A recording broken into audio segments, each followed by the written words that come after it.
అందరికీ నమస్కారం. నేను మహతి, న్యూట్రిఫుల్లో న్యూట్రిషనిస్ట్ని. ఇప్పుడు నేషనల్ ఇన్స్టిట్యూట్ ఆఫ్ న్యూట్రిషన్ ఇచ్చిన మార్గదర్శకాల్లో 9వ దాని గురించి చెప్పబోతున్నాను. Adopt a healthy lifestyle to prevent abdominal obesity, overweight and overall obesity. అంటే పొత్తి కడుపు ఉబకాయం, అధిక బరువు మరియు అన్ని స్థూలకాయాన్ని నివారించడానికి ఆరోగ్యకరమైన జీవన శైలిని అనుసరించండి.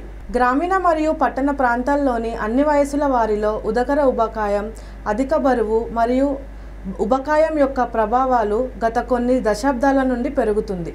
పొత్తి కడుపు మరియు ఉబకాయం ఉన్న వ్యక్తులలో మధుమేహం, కొవ్వు, కాలేయ వ్యాధి, పిత్తాశయ రాళ్ళు, కీళ్ళ వ్యాధులు, అధిక రక్తపోటు, ఇతర హృదయ సంబంధ వ్యాధులు, కొన్ని క్యాన్సర్లు మరియు మానసిక సమస్యలు వంటి వ్యాధులు వచ్చే అవకాశం ఎక్కువగా ఉంటుంది. కాబట్టి మంచి ఆహారం తీసుకోవాలి. అధిక చక్కెర, కొవ్వు, ఉప్పు మరియు అల్ట్రా ప్రాసెస్ చేయబడిన ఆహారాలను నివారించండి. ఈ ఆహారాలు తీసుకోవడం వల్ల బరువు పెరిగి ఉబకాయంతో బాధపడతారు. శారీరకంగా చురుకుగా ఉండటం మరియు ఆరోగ్యకరమైన ఆహారాన్ని తీసుకోవడం వల్ల ఉదర స్థూలకాయాన్ని తగ్గించడంలో సహాయపడుతుంది. అధిక బరువు మరియు ఉబకాయం అంటే ఏమిటి? అధిక బరువు మరియు ఉబకాయం యొక్క నిర్వచనం BMI ఆధారంగా ఉంటుంది. వరల్డ్ హెల్త్ ఆర్గనైజేషన్ ప్రకారం పెద్దలకు BMI 18.5 నుండి 25 మధ్యలో ఉంటే బరువు సాధారణంగా ఉన్నట్టు. అధిక బరువు అంటే ఓవర్వెయిట్. BMI 23 నుంచి 27.5 మధ్యలో ఉంటే దాని అర్థం బరువు ఎక్కువగా ఉన్నట్టు. ఉబకాయం ఒబేసిటీ. BMI 27.5 కంటే ఎక్కువగా బరువు ఉంటే ఉబకాయం అని నివారించబడింది. ఇప్పుడు మీకు ఒక సాధారణంగా మగవాళ్ళు ఒక రోజుకి ఎలాంటి ఆహారం తీసుకోవాలి అని ఈ పిక్చర్లో చూస్తే తెలుస్తుంది.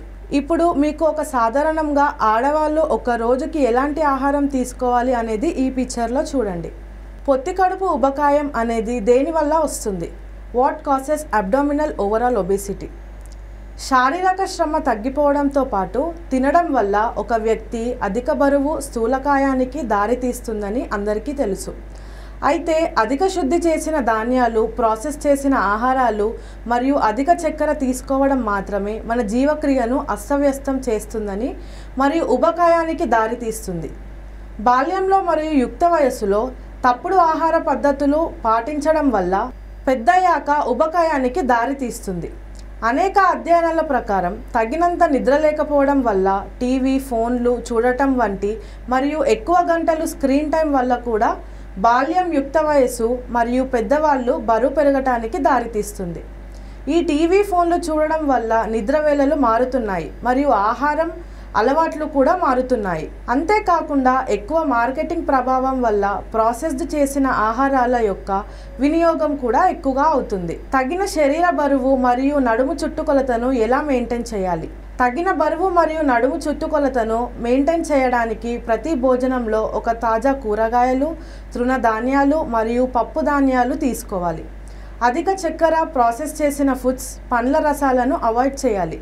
మంచి ఆరోగ్యం మరియు బరువును కాపాడుకోవడానికి క్రమం తప్పకుండా శారీరక వ్యాయామం మరియు యోగా చాలా అవసరం. బరువు క్రమక్రమంగా తగ్గించాలి. ఇంకా ఆహారంలో రోజుకి కావాల్సిన పోషకాలు కలిగి ఉండాలి. ఇంకా 1000 కిలోకాలరీల కన్నా తక్కువ తీసుకోకూడదు. ఒకేసారి కాకుండా వారానికి అరకిలో శరీర బరువు తగ్గేటట్టు చూసుకోవడం మంచిది. వేగవంతమైన బరువు తగ్గటం మరియు స్థూలకాయానికి వ్యతిరేకంగా మందులు వాడటం వంటి విధానాలకు దూరంగా ఉండాలి. ఒకవేళ తక్కువ క్యాలరీ డైట్ తీసుకుంటే ప్రోటీన్ అనేది ఎక్కువ శాతంలో తీసుకోవాలి.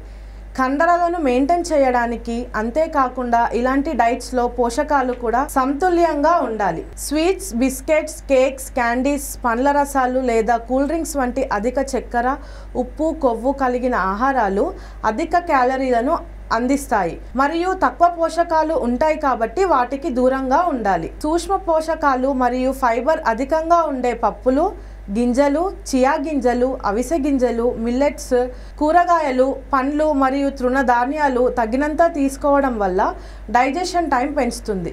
ఇంకా గ్లూకోజ్ని స్లోగా బ్లడ్లో రిలీజ్ చేస్తుంది మరియు రక్తంలో గ్లూకోజ్, ఇన్సులిన్, కొలెస్ట్రాల్తో పాటు ట్రైగ్లిజరైడ్స్ని కూడా మెరుగుపరుస్తుంది. పప్పు ధాన్యాలు, గింజలు మరియు తగినంత మాంసం తీసుకోవడం వల్ల బరువు అనేది నియంత్రణలో ఉంటుంది. ఆరోగ్యవంతమైన ఆహారాలను ఎంచుకోండి అనారోగ్యమైన ఆహారం అనగా ఎక్కువ చక్కెర, కొవ్వు మరియు ఉప్పుతో కలిగి ఉన్నవి నివారించండి. అన్ని పోషకాలతో కలిగి ఉన్న సమతుల్య ఆహారం తీసుకోవాలి. అందులో తృణధాన్యాలు, గోధుమలు, బార్లీ మరియు బీన్స్ ఇంకా కాయ ధాన్యాలు లాంటి చిక్కుళ్ళు తీసుకోండి. కూరగాయల ముక్కలతో సలాడ్స్ లాగా చేసుకోండి, ఎందుకంటే అవి తక్కువ క్యాలరీస్ మరియు ఎక్కువ వైటమిన్స్, మినరల్స్ ఇంకా ఫైబర్తో నిండి ఉంటాయి. ఆహారం అనేది సరైన మోతాదులో ఉండేటట్టు చూసుకోండి. చిరుతిండ్లని తీసుకోవడం తగ్గించండి. కొవ్వు లేని మాంసంని ఎంచుకోండి, అనగా స్కిన్ లేని చికెన్, మటన్, ఫిష్ తీసుకోండి. ఆరోగ్యకరమైన వంట పద్ధతులను ఉపయోగించుకోండి. చక్కెర కలిగి ఉన్న పదార్థాలు తీసుకోకండి. పండ్ల రసాలు కాకుండా పండ్లు తినడం అలవాటు చేసుకోండి. ఆహారం కొనుగోలు ముందు ఆహార లేబుల్స్ని చదివి ఎంచుకోండి. ఆరోగ్యకరమైన ఆహారంతో పాటు సరైన వ్యాయామంని చేయండి. Thank you.